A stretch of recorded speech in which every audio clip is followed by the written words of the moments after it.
Andainya ulun tuan terpilih sebagai pemimpin drone, getanya sama-sama untuk tapugat kapal selam. Karena apa kan? Dengan kapal selam di laut, getanya sama-sama untuk tak keliling daerahnya, untuk tak keliling dunianya. Hijau Pak Salam!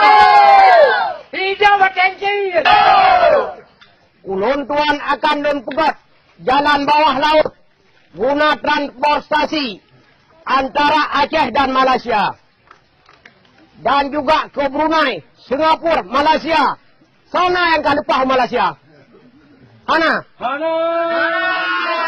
Ulun tuan picancit. Sama-sama tengok saja hotelnya.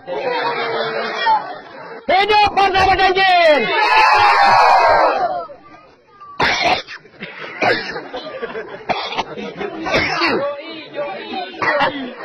Pulang Pak Salam pula tengok mik nanti. Hidup Pak Salam! Lepas apa yang lupa BBM macam lah. Lu, Haji kan dengar le dekorasi Partai Berjanjin. Kan dekorasi, orasi, sama si Tuhan.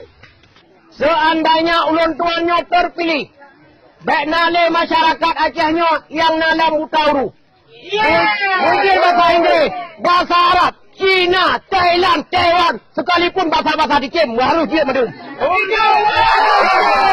Apa pergi? Hai Piu, nak bagi bangunan gede.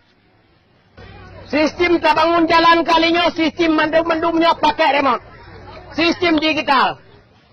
Seandainya ulun tuannya terpilih sebagai pemimpin drone, ulun tuan akan membuat akuarium raksasa di atas puncak Gunung Gerdung. Dan bayar dengan proyeknya bayar. Karena apa kan?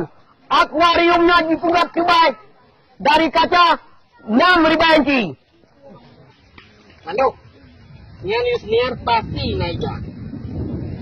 Apa?